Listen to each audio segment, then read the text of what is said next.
Good evening, ladies and gentlemen. My name is Asad Lalji. On behalf of the Royal Family of Gondal, Ashish Doshi, Honorary Director, and myself, welcome to a very special evening here at the Royal Opera House, Mumbai.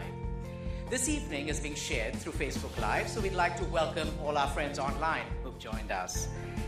As many of you know, the Royal Opera House reopened in October of 2016 after a hiatus of 26 years. The response we've received has been overwhelming, and the support we've received from the city and our collaborators has been great. So many of you all are here today, so thank you. And for those who've joined us for the first time, welcome and hope you come back again and again. And for your benefit, a brief introduction about this iconic venue. Widely touted as Mumbai's cultural crown jewel, the Royal Opera House is India's only surviving opera house. It was inaugurated in 1911 by King George V and eventually completed in 1916. The space became a movie theatre and closed its doors. Owned by the Royal Family of Gondal since the 50s, it was under the leadership and the patronage of the current Maharaja of Gondal, Shri Jyotendra Singh Ji, that it was restored. Today, it stands as a key performance and creative hub in the city's cultural fabric while being a premier heritage landmark. To this end, we're committed to hosting quality performances and events through meaningful collaborations, such as this, spanning the breadth of the arts. In fact, the Royal Opera House has been actively engaged with and supporting festivals across the city and the country since we reopened. Our very first event was the official launch of the Geomami 18th Mumbai Film Festival, and more recently, the Serendipity Arts Festival and the Sanctuary Wildlife Photography Festival. Today, we're delighted to collaborate with the Jaipur Literature Festival and proud to partner with this iconic platform that's also widely known as the Kumbh of Literature. This year also marks Avid Learning's 5th year collaborating with JLF. It's become somewhat of a tradition that Avid hosts the prestigious Mumbai Curtain Raiser for this festival and continues to present a couple of panels at Jaipur. We believe that the Jaipur Literature Festival shares many sister concerns and passions for the future trajectory of literature in India and the world, and we are proud to partner with this venerable institution of the contemporary literary world. And so many have actually described this as the greatest literary event on earth. And I'm sure after this evening, many of you will join us in Jaipur in January. So now, without further ado, let's begin. Namita Gokhale, William Dalrymple, Sanjoy Roy, the Royal Opera House Mumbai, and Avid Learning are proudly present the ZEE Jaipur Literature Festival 2018 Mumbai Preview. We're going to share a short AV with you, and after which I'm going to invite Sanjoy K. Roy, Managing Director of Teamwork Arts and also the producer of JLF, to say a few words. Ladies and gentlemen, thank you very much and have a wonderful evening.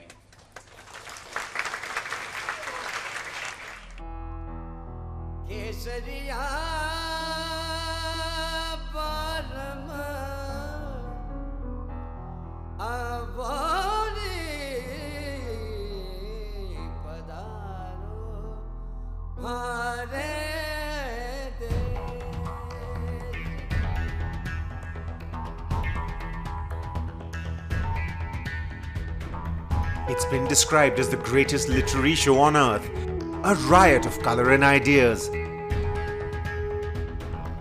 The Jaipur Literature Festival, where the glitterati meets the literati. With 200 sessions and workshops spread across 5 days, there's no shortage of stimulating debate and dialogue on topics ranging from gender and identity to Bollywood and politics. We become writers because we loved to read, which brings us back to the Jaipur Literary Festival, a service to readers, but also a service to writers. But the power of words, of ideas, and of literature remains undisputed. Empires form and disintegrate, great rulers and tyrants disappear into the sands of time, but the epics remain, poetry remains, and yes, laughter remains. Those people who often express the word I, me, mine like that, these people have greater risk of heart attack. I really appreciate educating girls, because when you, no disrespect to men, but when you educate a girl, you change. Her family, you change. Her community, you change. This is where you'll find Nobel laureates and Man Booker Prize winners sharing the stage with debut novelists. With nearly 330,000 visitors passing through the gates of Diggy Palace every year, it's become one of the world's biggest literature festivals. Through the miasma of noise and visual images, the only thing that can help us make sense is literature, is writing, is wisdom. Of the world are yours, and it is a wonderful thing to have happened, and something we are all enormously proud of. Thank you very much for coming back.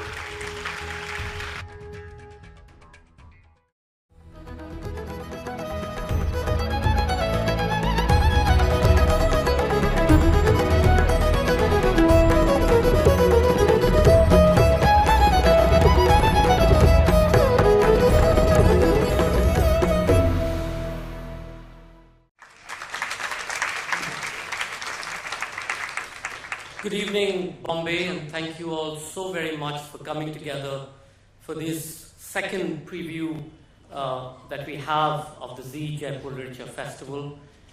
I really like to thank Asad Lalji of the Abbott Foundation, Madhu Ruiya, who is the head of the Abbott Foundation, and the Gondal family for hosting this here today. It's apt in a sense that we're here at the Royal Opera House. When the festival started 10 years ago, Faith and John Singh of Anokhi, those of you who love design and print will know Anokhi, Faith and John Singh had come out to Edinburgh in 2000 and seen some of the stuff that happened at the festival there and what we used to do. And they were very keen to look at how to marry culture and build heritage. They were worried that the wonderful Havelis in and around Jaipur and the old city of Amer was going to be torn down, and it would make way for more modern buildings, our great temples and malls of today. And they were very concerned that history was being destroyed. And that was one of the reasons they set out to set up the Jaipur Virasat Foundation, which created the Jaipur Heritage Festival, out of which what we now know as the ZEE Jaipur Literature Festival was born. When Asad brought me here to the Royal Opera House, I think last year, I was gobsmacked that in a city that I did some of my education, I studied in Cathedral way back in the late 60s, early 70s, that this wonderful gem was now being restored so lovingly and would again become an iconic space for the city to celebrate what it knows best, its heritage and its culture. 10 years later, the ZEE Jaipur Literature Festival has become first and foremost a platform for ideas, and that's what we celebrate.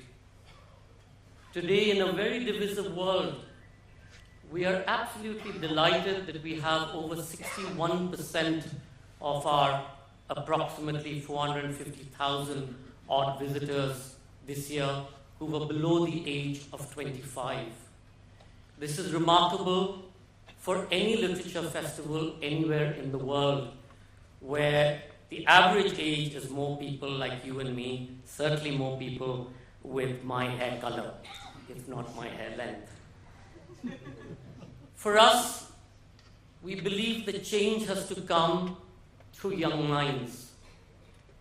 In countries and societies where there's a great deal of inequity, be it America or Australia or India, the one thing that can bring about transformative change is knowledge and education.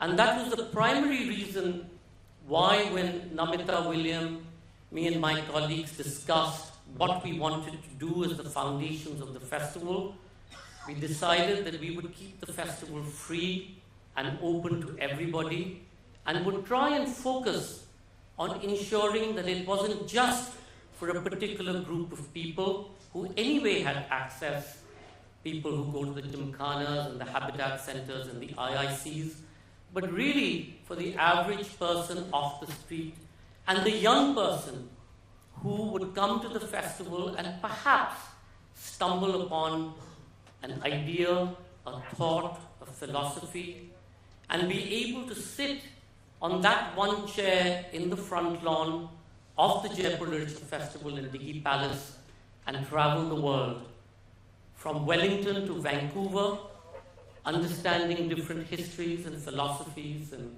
sciences and economies and the way that the world works without moving an inch. 11 years later, we are absolutely delighted to see that this has worked.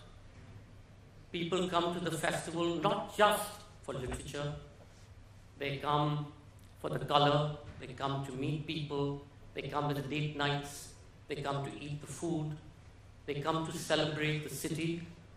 But in all of this coming together, that incredible energy that's created and produced by this enormously excited, enthusiastic group of people is really what is built and is a pillar of one of the successes of our festival. Young people's minds, as we know today, are susceptible to so many different influences. The phone, the digital world, all collides to compete for time and space. We too sometimes need to sit back and listen. Listen to the sounds around us. Listen perhaps to the dissent that comes up from the streets. Listen to the needs of the hour.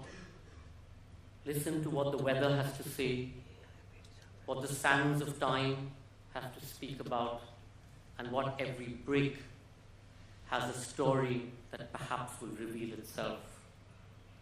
And in creating this festival, this is one thing that we hope to do, is give for you an incredible array of wealth and knowledge which will allow you to perhaps go home and reflect and pick up a book and read and perhaps center yourself again. No festival is created by one person or one organization or an institution.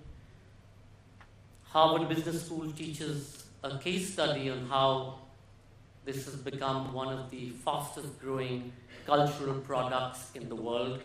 And I remember sitting at the back of a class one of those days, listening to what the students were talking about, and they all had this incredible thing, they had a 10-year plan and a 5-year vision and a 15-year whatever, and this is how they went about. The fact of the matter is that it really was an accident, and everything that we've been able to do is really accidents of people coming together and people working together. I'm going to invite on stage to talk a little bit about this accident our co-directors, people who actually make the festival take, program, all of these wonderful authors, my friends and our colleagues, co-festival directors, writer, author, publisher Namita Gokhale, and writer, historian, and co-director, festival director, William Dalrymple. Ladies and gentlemen, please welcome them.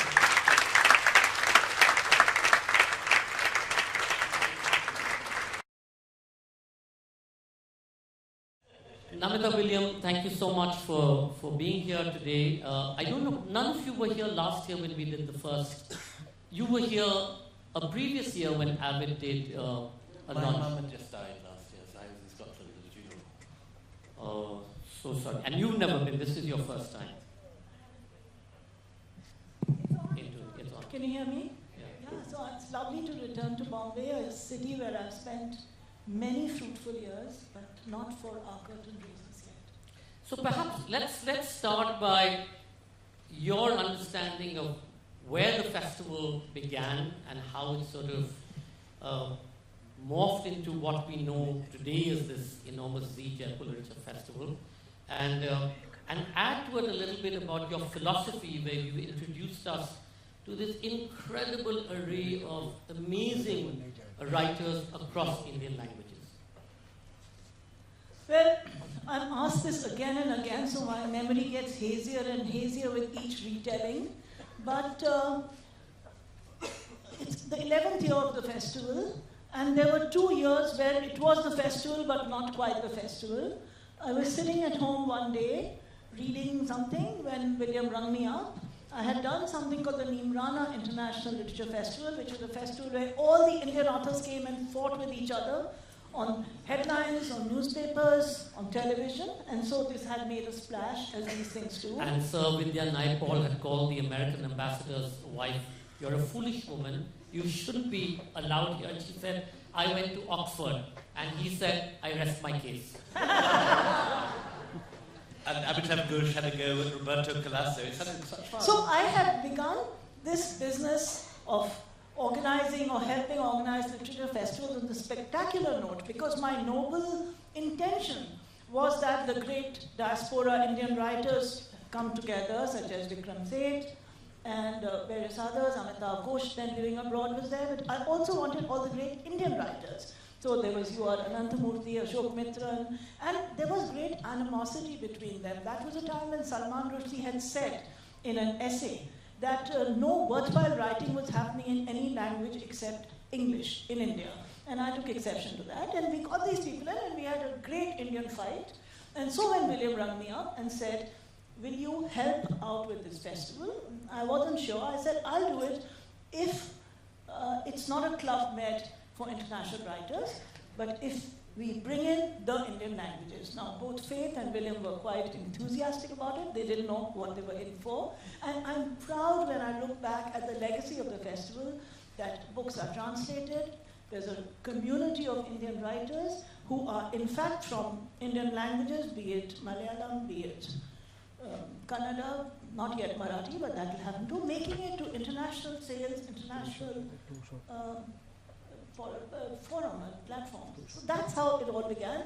And I mean, people are tired of my saying multilingual, but we are a multilingual country. We have 24 languages, and many of these languages are with our neighboring countries. Pakistan has Urdu and Sindhi and Punjabi. Bangladesh, we have more Bengali speakers than Bangladesh, but between us it's the 6th most spoken language. Nepali is an Indian language. So, I mean, the Indian language footprint in the world is very important, and I'm proud that between all of us and the others who come and attend these sessions in the festival, we have a national literature which is emergent. Before I move to Bhaiya, Namita and I call Billy Bhaiya. I have to tell that story. We have all these internal fights, and I'm the oldest of these.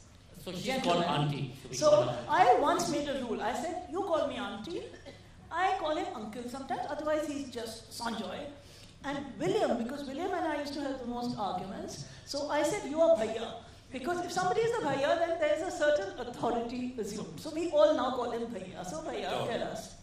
So before I come to Bhaiya, Namita, will you tell us a little bit about how, it's been 11 years of the festival, but the festival has also spawned, I think, 116 new literature festivals. And what has that done to writing across the Indian languages? Has it provided a platform? No writer ever writes any books anymore. He just goes to the tree festival. Tell us a little bit, because you've been a publisher, so tell us a little bit about how this has perhaps changed the industry somehow. So should I do the jokey parts first? As William says, that writers can go to festivals around the year and eat and dine out and bore each other. But no, the greatest thing about these literature festivals is that there's a platform for books. When we began, most of the national newspapers did not even want to review Indian books. Translations were considered an absolutely boring side activity of people who had nothing better to do. Right now, whether it is Perumal Murugan or Vivek Shanbhag, translations in the Indian languages are getting attention around the world. All the major publishers, Penguin, HarperCollins, have translation departments. They do other languages. This has happened because the Jaipur Literature Festival made it glamorous, made it accessible, made it interesting. And so one of the things I'm most proud of in the festival is that all our translations got people to access all these languages. For example, this year, I have a Gujarati and a Marathi book which have come into these wonderful translations. One is Shriman Yogi by Ranjit Desai, and this is in a wonderful English translation by Vikrant Pandey, and there is The Glory of Patan by K.M. Munshi in Gujarat. These are classics. We bring them in English to an audience that looks at them with rigor as a work of well translated rather than slipshod, badly edited publication. So I'm very proud of all this, and I do appeal to all of you who come to the Jaipur Festival, take out some time from the big glamour and attend those wonderful sessions in the Indian languages. You'll be delighted and surprised by what you encounter. Thanks, Namita. William, of course the festival is known for its incredible diversity and richness of the Indian languages, and then it's known for this extraordinary list of writers and speakers that you bring together year on year, and not just the regular names. I mean, of course they're the stars, but the academics, the art historians. Tell us a little bit about what was in your head and how has it changed? I mean, in recent times we talk about how a lot of writers you're bringing in are more in the academic space, which wouldn't necessarily be the first port of call for any literature festival. So the conversation that I had with Faith Singh prior to calling Namita at the beginning of all this, I'd just come back from my first really big international book tour with White Mughals, and had been for the first time to the Sydney Literary Festival, to the Penn, New York, and these various festivals which were springing up really towards, Hay, I think, really began it by flying in Gabriel Garcia Marquez in a helicopter in about 1989, that sort of time. And Southern Literary Festivals, which have been going on in sort of small English towns since the 50s. Cheltenham, I think, was founded in 1959 or something. Suddenly got a glamour and a push by Peter Florence at Hay. He flew in Clinton, and the headlines that he produced by producing these sort of big stars in a small Welsh village created waves around the world, and Sydney started, New York started. And at this particular moment, about 2004, there was this odd situation where already Indian writing in English was a huge thing. Arundhati Roy just won the Booker Prize. Salman Rushdie was sort of 10 years into the old news almost by this stage. Vikram Seth has just produced Suitable Boy. And wherever you went in the world, in Sydney, in New York, in Toronto, in Hay-on-Wye, in Cheltenham, you would see cohorts of Indian writers. The only place you never saw them was in India.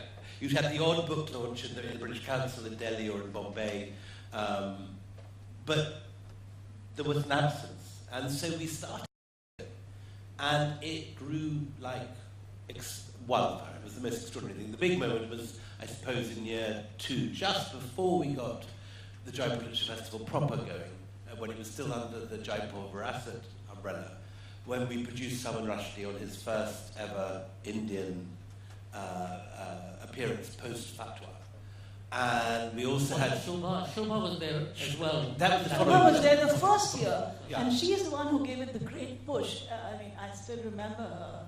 And we had Kiran Desai and Donna Tartt and Suketu Mehta. And suddenly the Delhi press, which totally ignored, started biking down that road, they were arriving. And in the course of the 4 days, the numbers went from 200 to 1,000 to 2,000 to 4,000. And we got coverage. Open did a huge cover story, not Open, Outlook did a huge cover story, India Today covered us. And that was the beginning. And from that stage, it just doubled and doubled and quadrupled. And every year it went from 10 to 20 to 100. And now it's closing in on 500,000. It's like Woodstock or Glastonbury. And I think what still distinguishes us from any of the other very good literary festivals which exist everywhere now across South Asia is, in the sense, that the amplitude that this odd couple brings to the program. Very odd. Very odd. That, on one hand, the deep rootsiness, or that Namita will produce one year 35 Punjabi Dalit poets, so I've never heard of, and they'll be praised on stage, and huge numbers of people will turn up. On the other hand, I'll be bringing in in a sense, the obvious big international names who I think unfairly often dominate the coverage of the festival. So people who haven't been to the festival assume that it's a Farang-dominated, sort of glitzy international thing. In reality, we have about 70 international writers and 200 South Asians. So the weight is 240. 240 South Asians. So the weightage is definitely towards this part of the world, but inevitably when you bring whoever the Nobel Prize winner is, or Oprah Winfrey. Oprah Well, in this Winfrey. case, Oprah wrote to us saying that would we consider inviting, and I'm going, would we consider inviting? I got the letter, and I thought no one here will know who she is, so I passed it on to you. I said, they're supposed to be interested in this. And we actually had a discussion, should we really, will anybody, I mean, do people know? I'm like, do people know? But I have to say that it's not just that William brings in the international and I bring in the Indian, the odd international, especially outside the Anglophone. I try to bring in writers from Spain, from China, from Japan, Finland, from Iceland. Not everything, well, Iceland was said a little. William keeps saying, is this a not the Antarctic part, no penguins yet. But William himself brings in a huge understanding of art, of Indian art, and our sessions on Indian art and history are very resonant because of William's interest. So will you talk a little bit about that, about the academic aspect of this? This year you've got, I think, 12 Harvard professors or 16 or, might as well come there and do half a Harvard case study and get your credits. I think what is remarkable, as I say, is the amplitude. You've got on one hand the rootsy South Asian stuff, the people close to the ground who don't. So many of the true festivals here are Indian writers in English, the same names going round and round. Here you get a lot of writers outside the Anglosphere, in Hindi particularly, but in other languages, in Bengali, Marathi, Kannada. Of the 24 Indian languages, only Bodo has not been represented yet. Yeah. Otherwise, We must be. Konkani, by the way, I met a Konkani Konkani has come writer. lots of times. I met a Konkani has Sahitya lots Kala of- Parishad No, writer the great yesterday. Konkani writers, we've had about 3 or 4 Konkani. But within that, we cover the whole sphere, and you never. And it's interesting. I mean, I always assume that the big international stars will pull the biggest crowds, but often that's not the case. People, I think there is a thing in the middle class here where people have gone in the upper middle class to English language education, and they're very interested in the stuff they don't know. They're aware that there's an absence, that they don't really know their Hindi literature as well as they should. They might be Bengali, but they can't read Bengali. They might be from Karnataka, but can't actually read Kannada, or can't read it fluently enough to enjoy a novel in Kannada. So going to a session by an author they may not have heard of, these sessions are absolutely as much as the Nobel Prize winners. But then you get this kind of the odd international star who the oddest session I think we've ever had was Coetzee. Coetzee wrote to me. We only got Coetzee because he never appears in public. He's a recluse, and something sort of awful had happened in my session at the Adelaide Literary Festival, of which he was the chairman, and he wrote this letter of apology. The sound didn't work, the lights didn't work, it was a catastrophe. And he wrote this letter of apology, and I said, you could make it up to me by coming to Jaipur. And he wrote back and said, I will come on 2 conditions. I will do a reading. I will not do question and answer. I will do a reading. It will last 45 minutes. There will be 4 questions or something. And then there will be one congenial panel which I have the right to say no to or something. But Coetzee is one of these people who just creates a sort of chill of genius around him. There's a sort of invisible sort of force field of fear. And they see audiences normally chat away on their mobile phones at classical concerts and answer the phone and do all this. Total and complete silence with a capacity crowd of 5,000-6,000. Not one person answered it. And I was aware of this because he has this strange authority just by the nature of his sort of cold, chill brilliance. And I knew that there were 3 authors stuck at the airport. They were texting me saying, we're stuck, we need to be rescued. And I didn't dare sort of tap out the reply. He had that effect, and everyone else felt that. So I don't know whether you know, but there was a study then, I think the Delhi University Sociology Department did a study at the back of that as to how, in certain circumstances, people don't use their phones. And they were amazed at the social transformation in that space. Namita, do you have a favorite moment in the festival over the years, like the one that Willie's talked about? One of the things, apart from a favorite moment, one of my favorite moments was when in another festival, one of our speakers was in a panel, which was a manel, and she was the only woman speaker sitting in a corner, and they ignored her all the way through. And then somebody in the audience got up and said, this is not like the Jaipur Festival where the women always get a chance. And so the one thing I do is resist these men in suits or men in black kurtas, manelists. We try to make sure that women are not there as a token presence, but that women writers and speakers on every subject. So I think this is something about our festival which I love and which many of our audiences love. Of course, the Curating session was wonderful. But then, in the long queues, surprisingly or unsurprisingly, Ruskin Bond doubled the queue. And what I love is the fact that so many of the writers, some in the audience here, they feel stakeholders in this whole process. And it is the place where India speaks to itself, where India thinks aloud about itself. It's the only place where the Jolawalas meet the socialites, meet the economists, meet the politicians skulking around, meet everybody. But I think there's no other festival in the world. And this, to me, is the reason I'm sort of so attached to this festival, where you can, for 5 days, hear the greatest minds of the world, people like us here, who are normally totally reclusive, who won every Booker, every Nobel Prize, every Pulitzer that is going, for free. It's all the Harvard professors, all the Nobel Prize winners, all the Booker winners, the greatest minds are there for free. And it is like a mini university that sets up camp, and and people are responding to this. But to add to that, what I also love is that apart from all these high, cold, steely intellects, it's also about popular culture.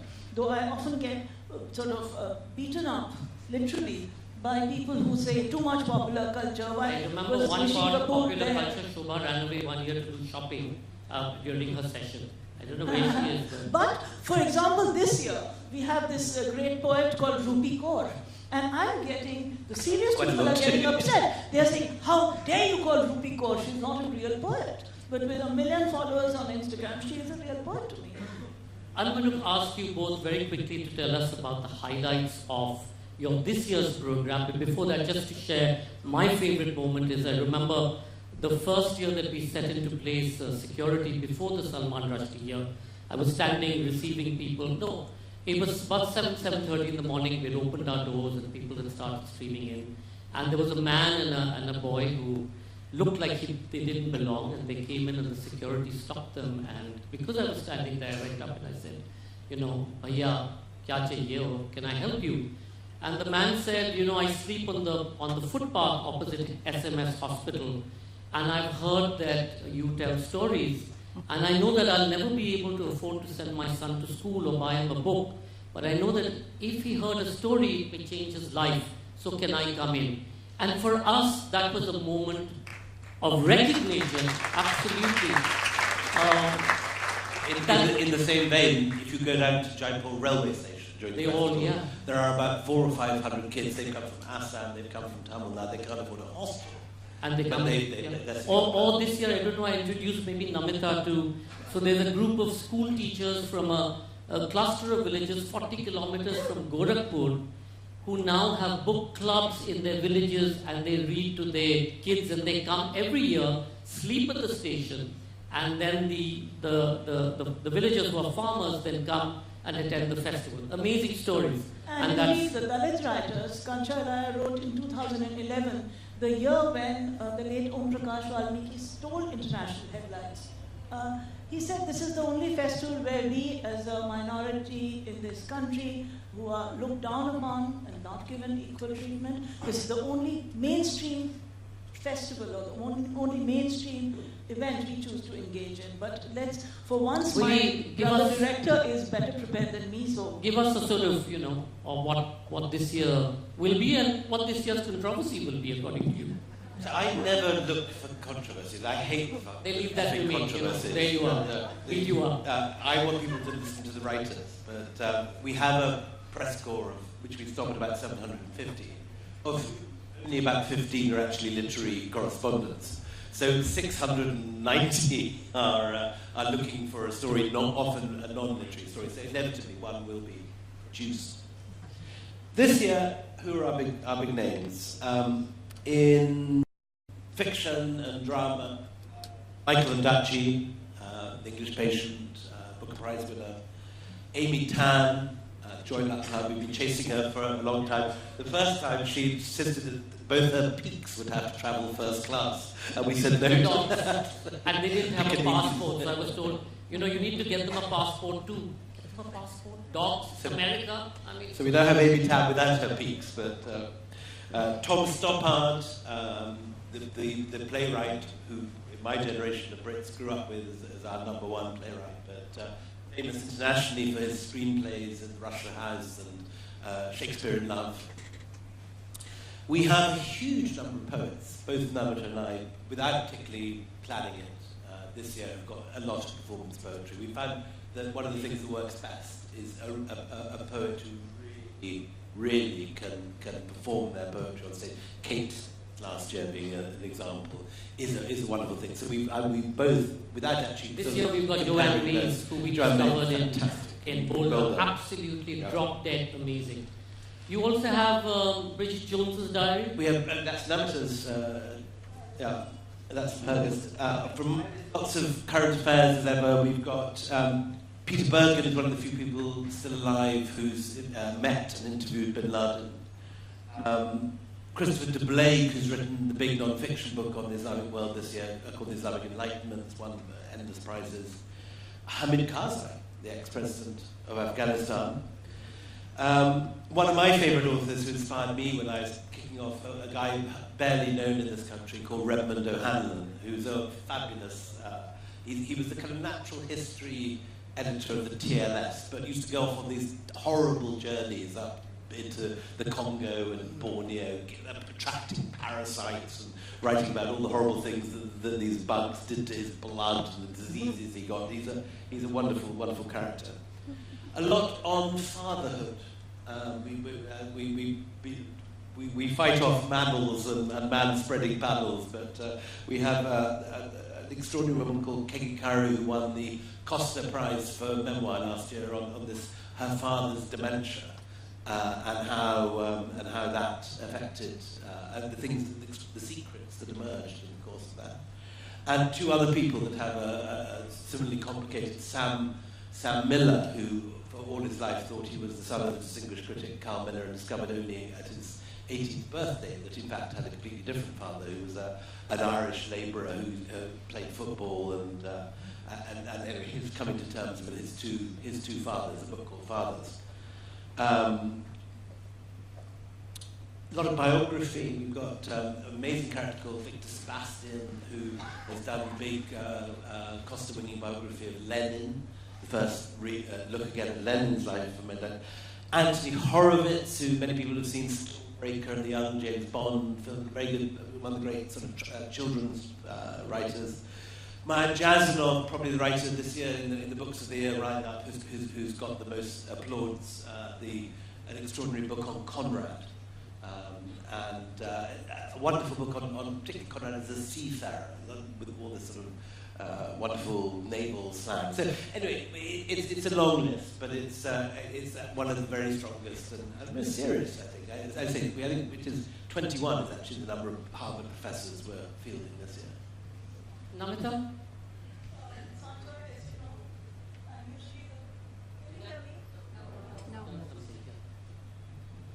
Well, is that better?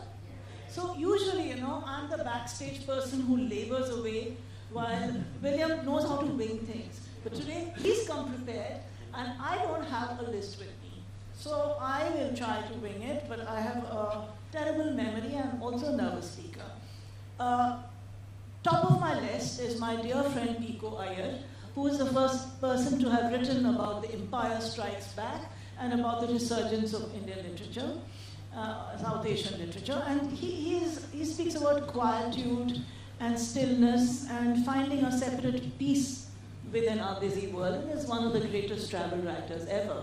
Then breaking the trope that sometimes we do go into each other's territories, I have in popular fiction the wonderful Helen Fielding, who has written the Bridget Jones Diaries, and the Bridget Jones Diaries define a generation of women and what they were looking for, or whatever it was. Now, William, you forgot to mention your wonderful sessions on the Maratha Wars and things like that. So, I mean, between us, last year I was wondering about Willie's sessions. This year, I am so delighted and so in awe of the wonderful stuff he's done that I can only try to beguile these audiences with the Beatles and P.G. Wodehouse. Because in the British Library just now this year, this May, I had the most extraordinary session ever where we have Shashi Tharoor and Swapan Dasgupta talking about why Indians are obsessed by P.G. Wodehouse. And indeed we are. And the British biographer of P.G. Wodehouse, I watched his jaw fall open as, from memory, Shashi Tharoor recited for about 15 to 20 minutes. As though he was doing a Sanskrit shlok, he could tell all the Jeeves jokes and in his particularly fruity voice, in his Wodehousian voice. Of course, Shashi was the president of the St. Stephen's Wodehouse Association, as you can expect. But of course. prior to appearing in Anthony Cleopatra opposite Mira. And Mira's coming. Mira, of course. So Sanjoy also, between us all, we cobble this list together. The other session I'm really, really delighted by is the session on the Beatles, because it's 50 years since the Beatles came to Rishikesh. And it's going to be a sing-along session because many of our generation and the generations after me and the generations after them, the Beatles Imagine means something to all of them. Because our festival is so much about the dreaming imagination. We also have a wonderful music stage after ours, and it's my secret sort of favourite bit of it that I get to be right as anyway. He only dances, and then we have to put him out because he breaks every rule of the book. And then, sorry, you finish. But we have this year as our lead. We have the Afro-Celt sound system. It was 15 people who completely drained the budget single-handed. We have another thing which we just finalised today. We've got 25 years ago, an extraordinary groundbreaking album was made. 1 year after Fateh Ali Khan did his extraordinary album with Massive Attack out of the Real World Studios of Peter Gabriel in Wiltshire. The following year, a young English musician called Sam Mills did a record with Papan Das Baul called it's 5 years anniversary today. And apparently it is the most pirated record in Greater Bengal, both sides, in West Bengal and East Bengal. And when Papan, who's now got a pacemaker and is no longer the kind of live young thing he was 25 years ago, appeared last year in Dhaka, 750,000 people applied for tickets. I remember the early years when William, anybody in the festival, they said, "Where's William?" And William would be lying in a cart, in a charpai, watching the Baul's practice. No, but the funniest story is there we are. There used to be a cow sort of yard shed at the back of what is now the Mughal tent area. And we dug a pit, and Paban had sort of set up his camp and had been rolling joint after joint and smoking his hashish. And Amitabh Bachchan was coming that year, so we brought him from the back, and he sort of crossed, did namaste to Paban, and Paban he did not come and say hello to me. What is this? You get high and insulted. And it became the biggest fiasco because Paban wanted to go on stage and scream at poor Amitabh Bachchan. But thank you both very much for sharing these wonderful thoughts. We look forward to having you all visit. For those of you who are scared of the numbers, hey, come on, if you go to the Kumbh Mela, what do you expect? You know, a few people... Even if you walk down H&M sale. Yeah, but more importantly... Tell the crowd about our new strategy for keeping the youth at bay. So this year what we've done is, as you know, we have a capacity of about 21,000 people an hour, and we keep saying we're a literature festival, not a rock festival, but hey, why not? But this year we've created a new venue which is going to be a 10,000 seater, but more importantly for all our delegates, and you can book to be a delegate over the weekend, and it's a long weekend, Friday, Saturday, Sunday. Post lunch, I think 2 p.m. onwards, there's a venue that's only for delegates, so you'll get a place to sit, and so you can have a wonderful thing of all the sessions during the day and then go to your delegate sessions in the afternoon. So you'll have a wonderful But also we have a new youth area in the old car park. Which is the new wonderful thing. Which we're putting the kind of the Bollywood, the cricket, the Shashi Tharoor. Oh, there's Zakir Hussain as well, and his new book, and Vishal Bhardwaj. But I'm looking forward to all of you who've not been there, coming there. The regulars will come again, and with their children, with their mothers, with their various families. But those of you who haven't had the courage to come, please venture out. It's a festival to lift the soul and to remind us of this great culture we are from, and the wonderful world of literature surrounds us in our little planet. Please, please be there. Thank you, Namita. Thank you, William. You need to go off and get changed, so you do. We're now going to just remove the chairs and wait for William and I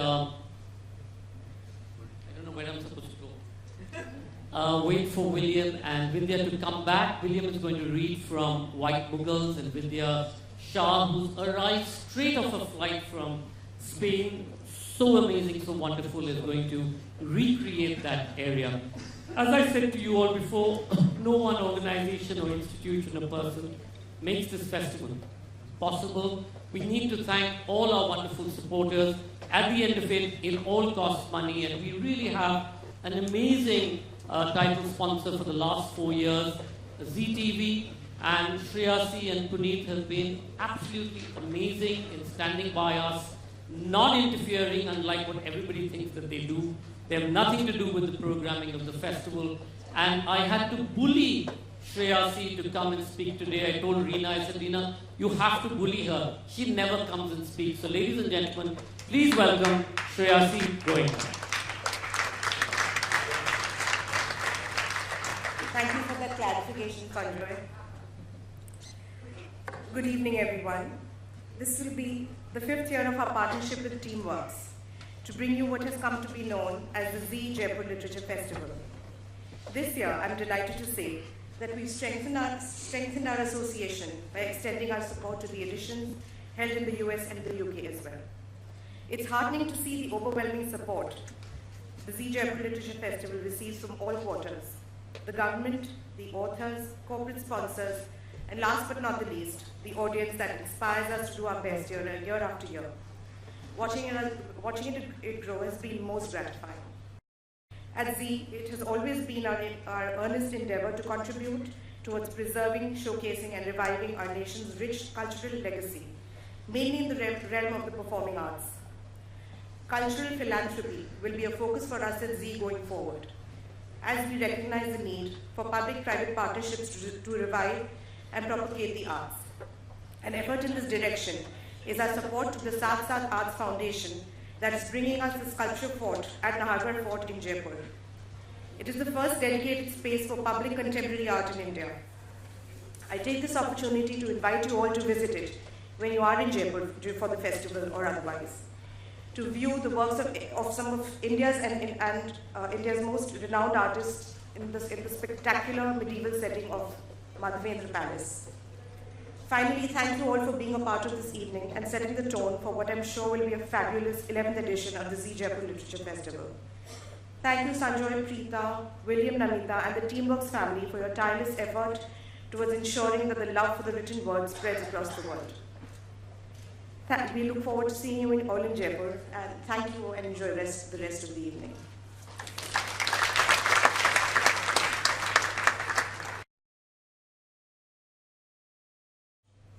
The story that we will be telling over the next half hour is a long way from Jaipur. It's a story about Hyderabad.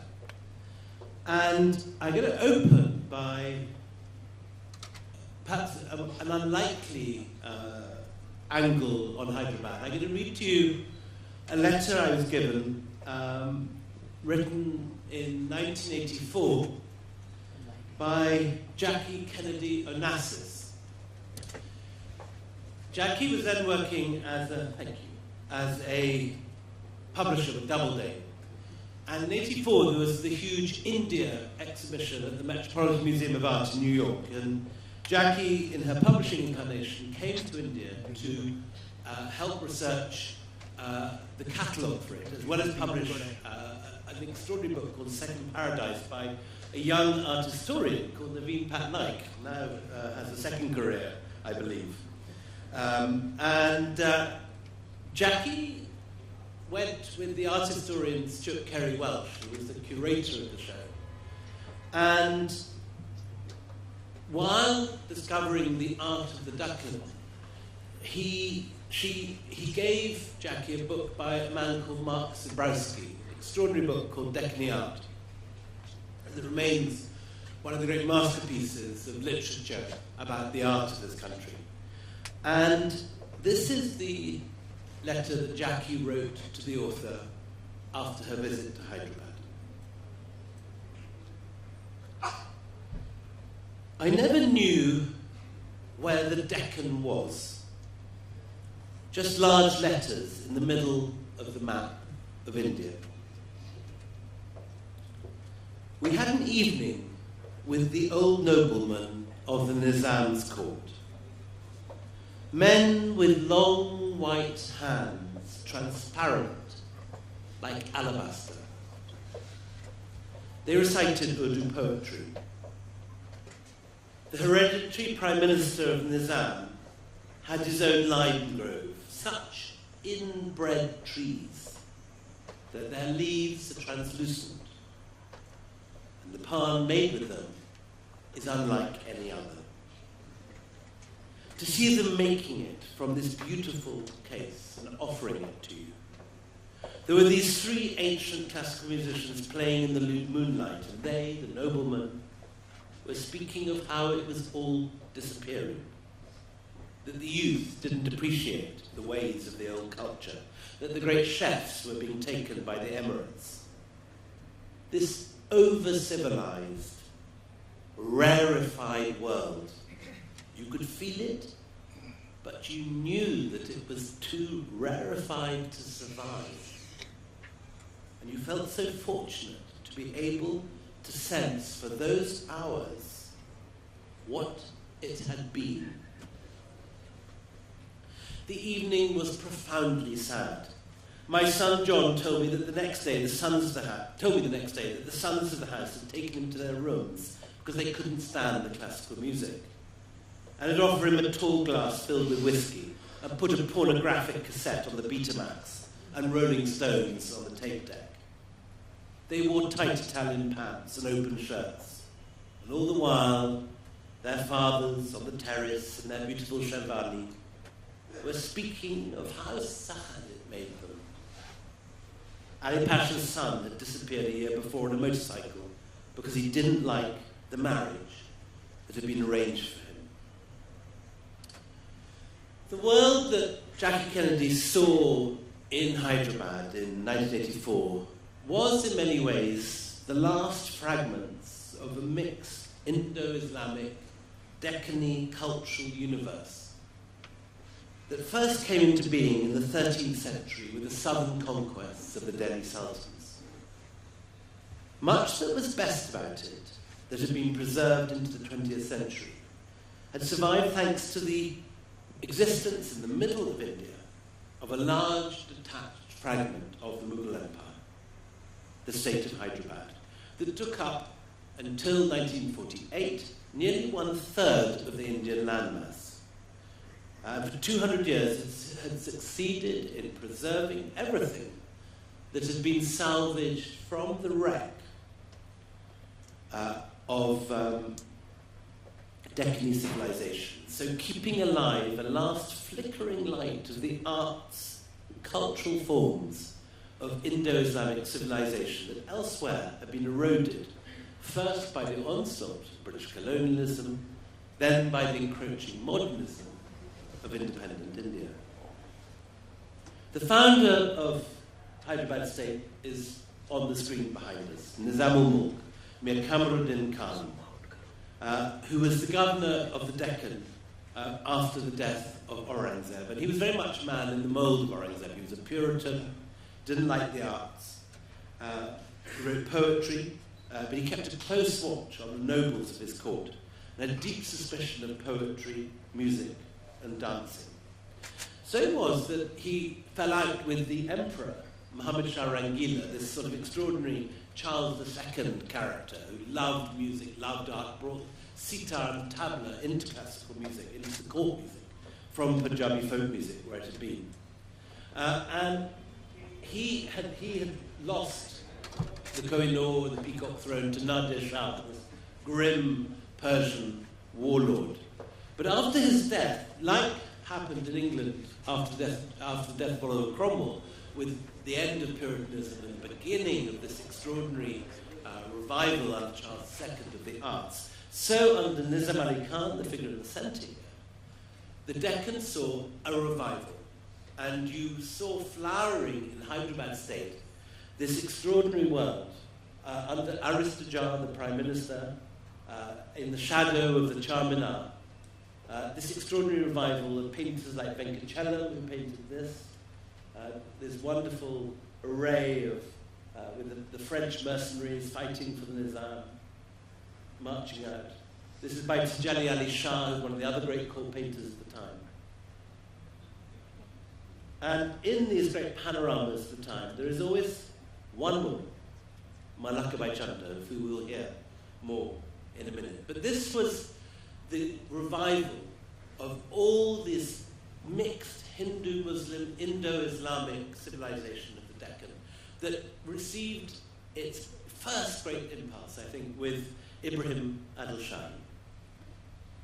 So in fact, we begin this evening with a verse from a text that really defines the essence of Indian culture, the Navarasas, or from the Kitab-e-Norris.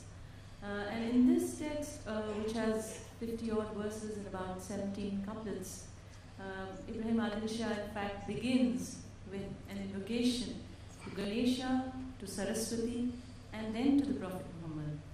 So in a sense, he's trying to introduce his people to this idea of Hindustani culture. So we begin with the Ganapati Vandana from the Kitab-e-Norris.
Written by an Islamic Sultan, extraordinary, Ibrahim Adil Shahi in Bijapur in what, 1460s, 1500s, yeah. So if Nizam-ul-Mulk, the first Nizam, had a department of the scrutiny of morals, Nizam Ali Khan, his son, instead had a department to oversee the business of dancing and music, the Daftar Arbab in Ashat, the office of the Lords of Pleasure, probably the greatest civil servant job ever. Two of the Nizam's leading nobles, Tajali Ali Shah and Venkachalam, were both remarkable painters. But only one was a woman, Malakabai Chandra, sitting in this palanquin behind us here. Malakabai was a courtesan and a dancer. And she was also a celebrated poet whose works were collected as far away as Delhi and Lucknow. She built a library filled with books on the arts and sciences and commissioned the Mahanama, a major new history of the Deccan, and later became an important patron of poets in her own right. Such was the Nizam's reliance on her wisdom that alone of the women of Hyderabad, she was given the rank of senior Omra and could attend the Darbar and advise the Nizam on matters of state policy. She also accompanied him to war, dressed in male clothing, and gained a reputation for her riding skills, her accompaniments with the bow, and even the javelin. She was a kick-ass woman in every sense. And this Venkachalam portrait that we have behind us, now in the Sanjoy Museum, shows her at the top right-hand corner, the only woman in a landscape filled with men. No wonder that the British diplomat John Malcolm called her an extraordinary woman, or that the Hyderabadi sage Qadratul Qasim said she was a unique combination of body and soul. And she comes at the end of this great Deccani tradition of women poets and dancers. But you can see just by her stance here, this sort of incredible confidence. She was something quite different. And she incarnates, I think, the spirit of this languid, sensual courtliness that's found in her poetry, but also in these miniatures by Rai Venkachalam and Tajal Ali Shah. This world of the enchanted pleasure garden. Water drips from fountains, flowers bend in the breeze, peacocks call from overladen mango trees, women smoke hookahs, swim in long garden pools, they drink wine or play with pigeons or while away monsoon nights on swings, listening to music and carousing in marble pavilions. Amazingly, a lot of her poetry still survives. There are full editions of her Divan in the British Library and various other Indian collections. And a lot of the music we're going to hear tonight, a lot of the verses that Vidya's going to sing now are going to be from her. I'll present a ghazal now, which is attributed to Malaka by Chanda. And you will see that the khallus, or the penning at the end of the ghazal, it says Chanda. It's a beautiful romantic song. And the one thing that I realized in the course of looking for her poetry was the sheer versatility of the woman. Beautiful, powerful, creative, really. That's hell of a lot for one person to acquire. On her face behind us, with the sort of half moon behind her, the Chanda, the moon.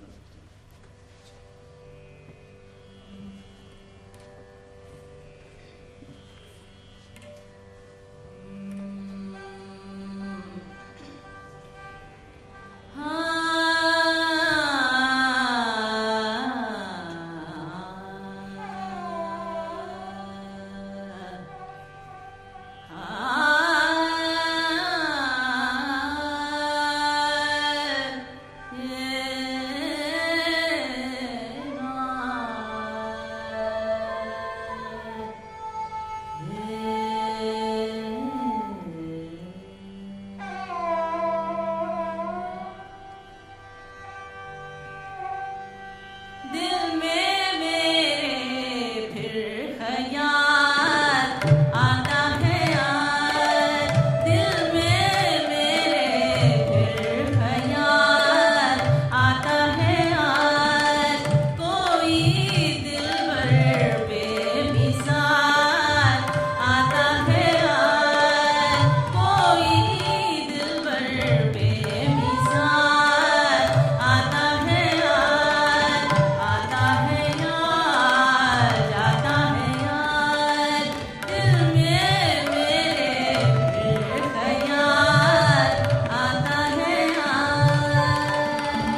the culture of the Deccan surprises in the hybridity of this Indo-Islamic, Hindu-Muslim mixed culture with sultans writing odes to Saraswati and Ganpati. So at this point, when the British enter in the late 18th century, they too become part of the culture in a way that surprises us if you're used to the Kipling stereotype of the Brit and the Sototopi, all that sort of stuff. A lot of the reason that a lot of Malaka Bai's poetry survives is it was collected by British patrons of Urdu poetry and found its way eventually into the British Library in London. And when we performed this for the first time here, we used the edition that survives in the British Library. This is Malaka here with another of her patrons, a Maratha patron playing Holi. But this is the British Library edition of her poetry. And this is the dedication. It talks about how it was given to Captain Malcolm at a dance at the British Residency in Hyderabad. This world of the languid pleasure garden, these wonderful Venkachalam pictures, was one that appealed equally to anyone that came into it, whether they were Portuguese or Dutch, or in the figure of this sort of movie star figure that arrived in the court of Hyderabad in 1798, this extraordinary figure, James Achilles Kirkpatrick. And the story of Hyderabad, the story of White Moguls revolved around his love affair with this woman, Karenisa Begum, who was an Iranian beauty. Her grandfather came from Shuster in Iran and settled in Hyderabad. And the two fell in love and created diplomatic havoc because Kirkpatrick, the ambassador, got the Nizam's niece pregnant. This was not what ambassadors are meant to do, even in the age of Trump.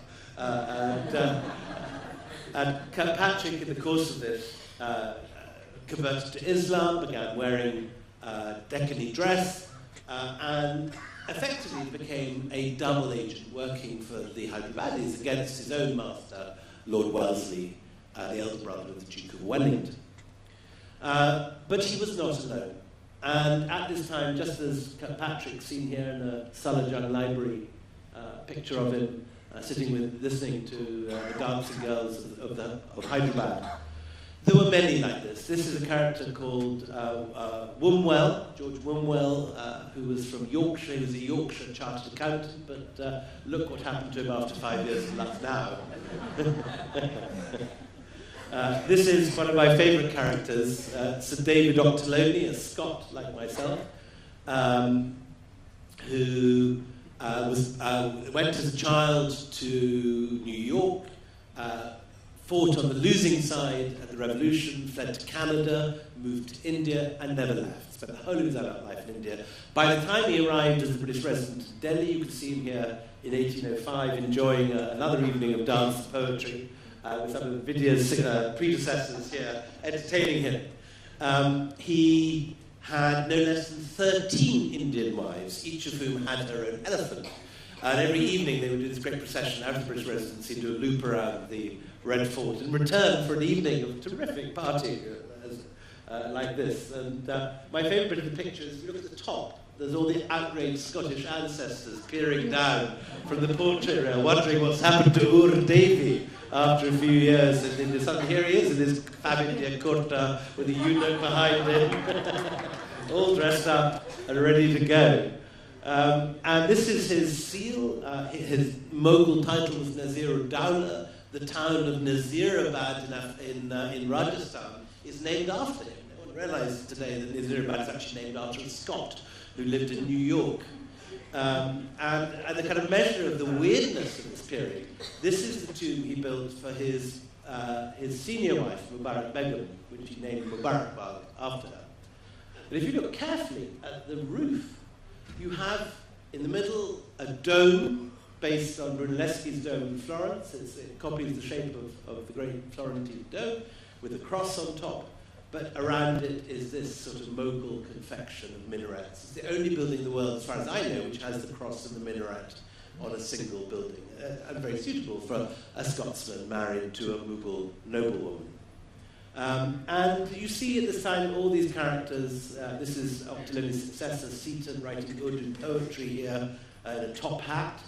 And This is William Fraser, Trelawney's assistant. This is the picture painted of him in Edinburgh before he left Scotland, this snotty aristocrat, my wife's direct ancestor. And look what happens when he arrives in Calcutta. It all begins to go a bit askew. He's still got his Scottish hat on, but from the kind of nose downward, from the curves of that Rajput moustache down to his angurka and his calligraphy pens in his hand. A transformation is taking place. And here he is modelling a Rohit wedding confection. And here he is Tarantiliani, all dressed up for the evening. And this is not uncommon. So the world that we're trying to evoke this evening is a profoundly mixed and hybrid world that, both in terms of East and West and Hindu and Muslim, defies all the, this looking like sort of Jack Sparrow in Pirates of the Caribbean. And it's a profoundly mixed world that defies all conventions. This is his wife, one of his senior wife, who was a Jat from Haryana. This is his son in the middle. And this is his troupe of dancing girls. Speaking of my predecessors,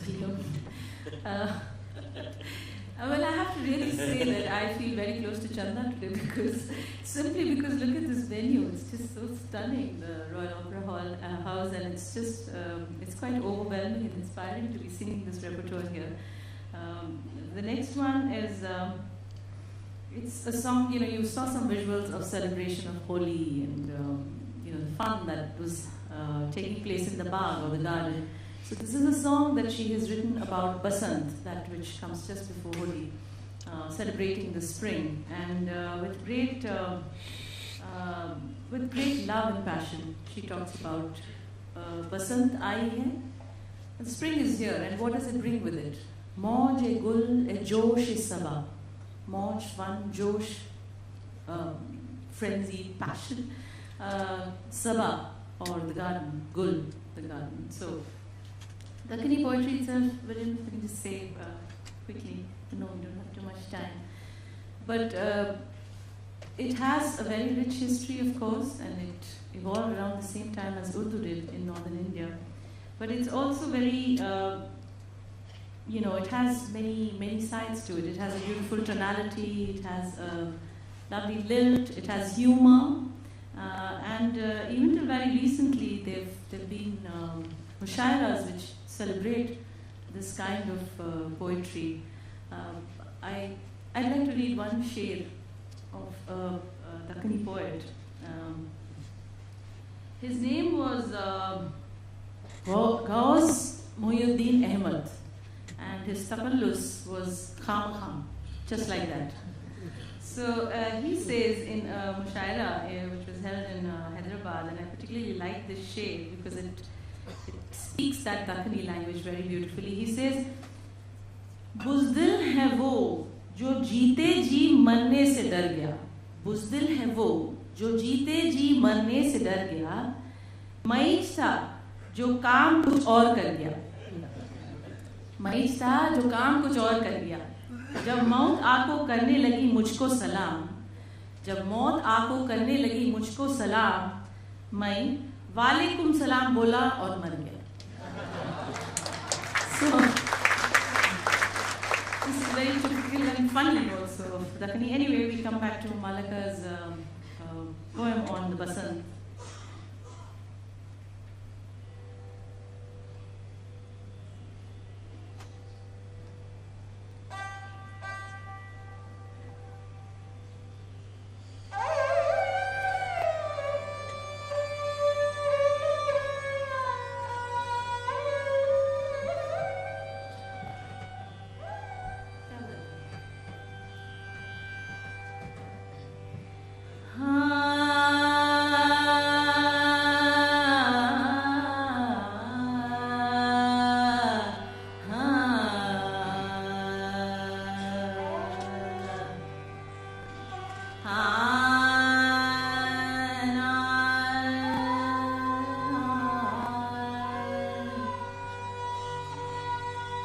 बसंत आई है,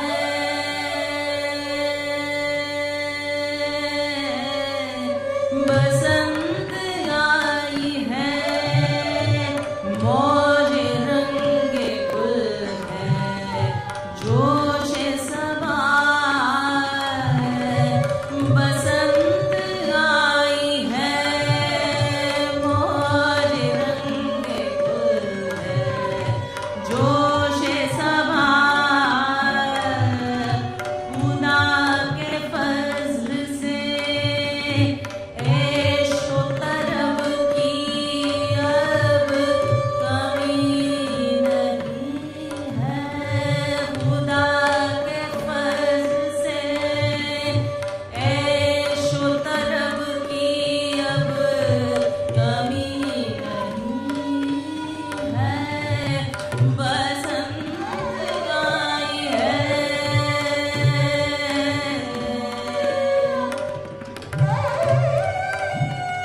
Latif on the Sanjoy.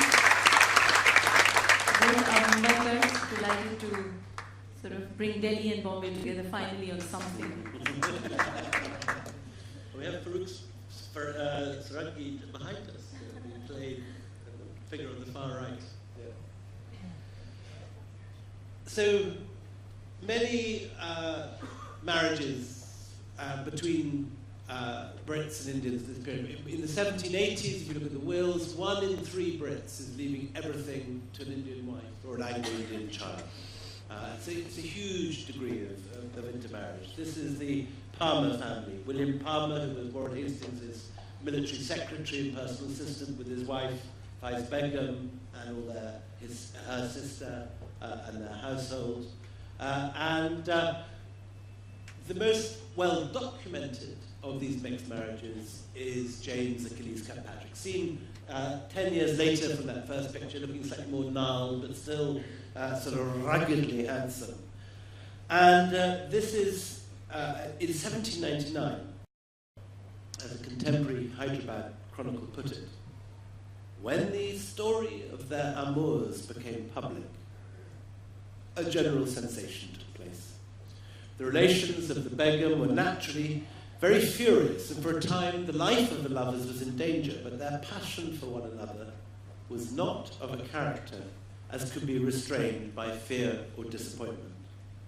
Every obstacle thrown in their way only seemed to make it stronger and stronger. And this couple persevered, and despite censure by the Governor-General, Lord Wellesley, despite inquiries being taken into the whole question of how he managed to get her pregnant, and she was in the Zanana, locked away, and he was meant to be running the diplomatic show in Hyderabad. His diplomatic success, his success at the court, the fondness from Nizam for him, kept him in place. And his great triumph in 1798 was when the Nizam dismissed his French regiment. Monsieur Raymond was poisoned probably and died, and the French regiment was disbanded. And they had 2 children, brought up as Shia, Persian-speaking Hyderabadi Muslims, Saab Alam and Saab Begum. And these 2 kids grew up in this extraordinary mixed world. By day, this was Lord Wellesley looking disapprovingly on. By day, the Nizam built for Kirkpatrick the extraordinary residency in Hyderabad, which still survives as the Osmania Women's College, an incredible building, which we just managed to raise $1 million for to have restored. And behind this was a second house, behind this very British, classical, Palladian East India Company building that's exactly the same shape and date as the White House in Washington, incidentally. And you can see the similarity here. This is not the White House, this is Kirkpatrick's residency, with the East India Company arms above it.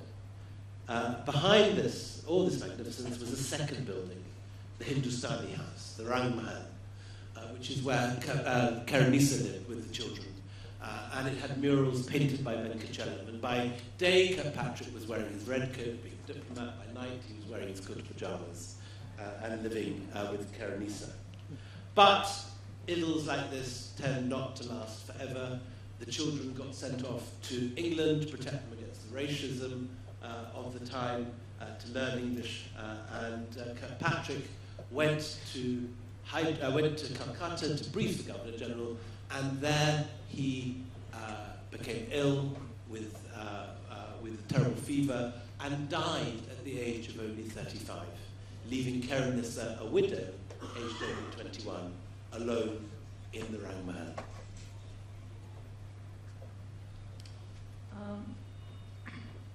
I'm tempted to sing a little more of Malaka's work. Go for it. Simply because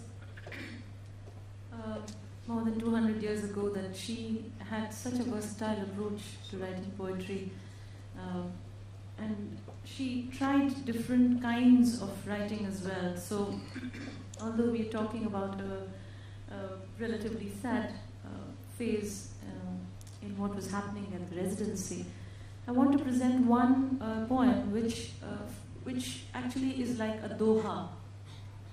Like you must have all heard of Kabir's dohas. in this kind of writing as well, there is something called a dohra, which doesn't syncopate like doha, but the words are in that kind of a rhythmic pattern.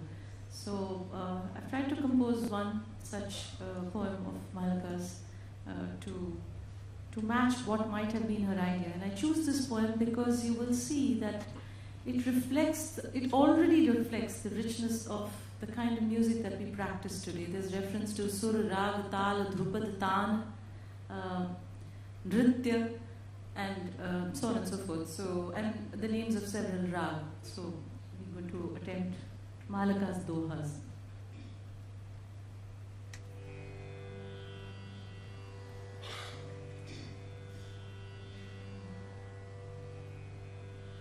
सुर एक राग एक ताल एक सुर एक राग एक ताल एक सुर एक राग एक ताल एक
do that. She's just come back from Poland yesterday and Spain the week before. It's an amazing performance.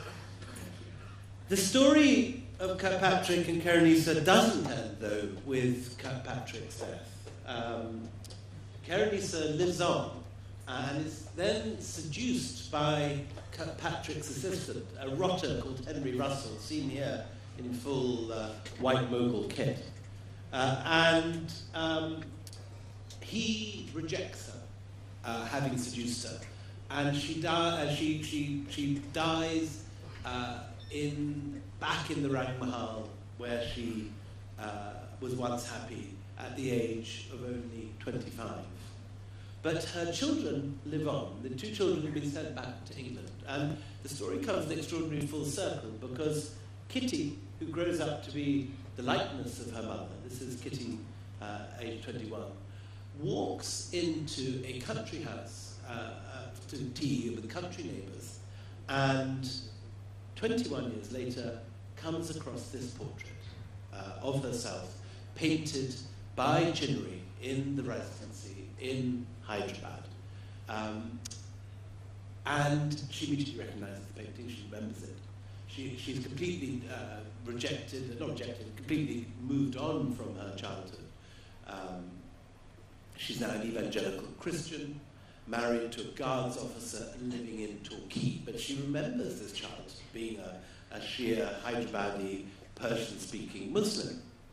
And rediscovering this picture opens up a whole series of questions for her that she's never asked before. And the house that she's walked into by chance is the house of the man who seduced and rejected her mother, Henry Russell. He's now retired from the civil service. He's become chairman of the new Great Western Railway, made a fortune, and snaffled her mother's painting. Anyway, she makes a series of inquiries, begins to reconstruct the story, discovers how Russell got this painting, and then discovers that her grandmother is still alive, aged 80, in a harem in Hyderabad. So this woman, who's a 21-year-old, her tutor is the young Thomas Carlyle, and he's fallen in love with Kitty and written the famous Victorian novel Sato Rasatus about her. She is the blue mine of that novel. This woman, who has now become totally an English woman living in Torquay, writes to her Hyderabadi grandmother, who is a Shia Muslim living in Parda in Hyderabad. And this is the letter that the granddaughter writes to the grandmother, reconnecting after all these years and bringing the story to a full circle. I often think of you and remember you and my dear mother. I often dream that I am with you in India and that I see you both in the room you used to sit in. No day of my life has ever passed without thinking of my dear mother. When I dream of her, I am in such joy to have found her again that I awake, or else am pained in finding that she cannot understand the English that I now speak. I can well recollect her cries when we left her, and I can now see the place where she sat when we parted, and her tearing her long hair. What worlds I would give to possess one lock of that beautiful and much loved hair. How dreadful to think that so many, many years have passed when it would have done my heart such good to think that you loved me, when I longed to write to you and tell you these feelings that I was never able to express. A letter which I'm sure would have been detained by my uncle. And now, how wonderful it is, after 35 years, that I'm able for the first time to hear that you think of me and love me. I thank God that He has opened a way for making the feelings of my heart known to you.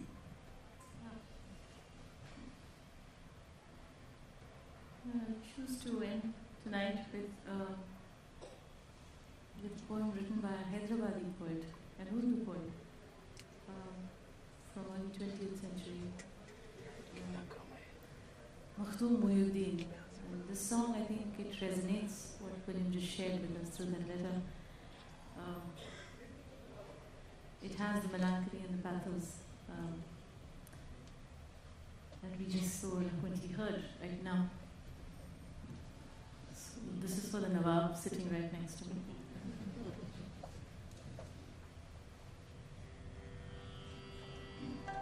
I'm sure some of you are familiar with it. It has featured in the film as well.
Pleasure to have you all with us this evening, and we look forward to welcoming each one of you with your friends, with your families in Jaipur from the 25th to the 29th of January. The reason why I'm going to stand here and take a few more minutes between us and the drinks is because I want to thank, this is not something that we just, with this brilliant stuff that William does and Namita and all the authors and the speakers who come there. But it's actually a huge amount of work that goes on behind the scenes, goes on through the year to get Jaipur Literature Festival not only to the millions across our country, but actually connecting the dots between whether they're Dalit speakers, writers, whether they are people sitting in a village, or they are great people from our part of the world who are at the cutting edge of, whether they're in global corporations, whether they're in universities on the west coast of the United States. We try and find ways in which to keep the conversations going, to keep them alive. So when people say, hey, when you get to Jaipur, God, there's so many crowds, there are crowds and thousands of people, you don't get a seat. Yes, you don't. But what you get is brilliant conversations, new ideas, and most important, I think the kind of people that come there, they're young people, they're people who have, great dreams, And when they hear these great speakers, when they hear these great conversations, it kind of ignites something. And that for us is the moment of truth, and that's for us the moment that we all work very hard.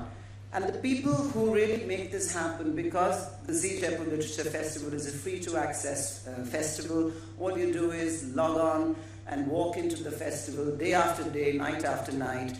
And what's happened is I've been associated with the festival for the past 5 years, and I cannot believe the kind of people that come in, the kind of ideas that they have, that they want to take forward.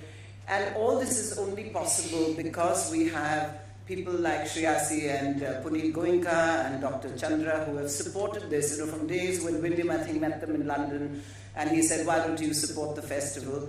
They've just been more than generous in their, not only their financial support, but more important, the power of the channel, the entertainment channel, the kind of people that they have access to help us take this to millions of people, not only in India, but in the UK and in the US. But I think beyond what ZEE has done is the partnership that we have with brands and with people back at Google, Facebook. And again, it's not just saying, hey, come on, give us some money and let's do this. It's really ideas. How do we take it to those thousands and millions of people who can't come to the festival? So with Pratham, we take the festival to about 50 to 100 institutions who really wouldn't walk into the festival, but we walk out and we reach out to them. With Facebook, we're trying to, with Facebook Live, we're trying to reach millions of young people who won't be able to access the festival in Jaipur. We go to them. So I would just, before we end, I would like to thank a set of partners who've been with the festival for years. We've got Cox and Kings, Rajasthan Tourism, Facebook, Coke, the Getty Foundation, British Council, the Aga Khan Foundation, the Taj Hotels, the Murthy Foundation, the Nordic, and the list goes on and on.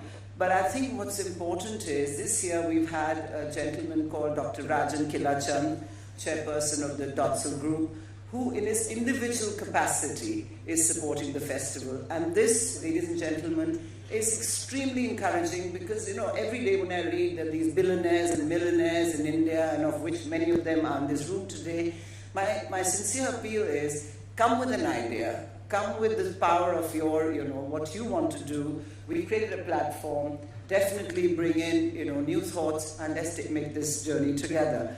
Because without you all, there is no way that we can take it and sustain it year after year, and not only just in Jaipur, but, parts of the world. We're just going into Australia in October next year. We just signed up. So there's a lot happening, and I want to thank each and every partner.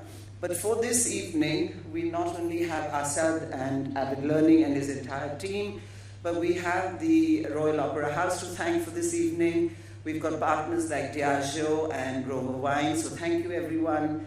And I look forward to welcome you all in Jaipur with your friends and families. Thank you.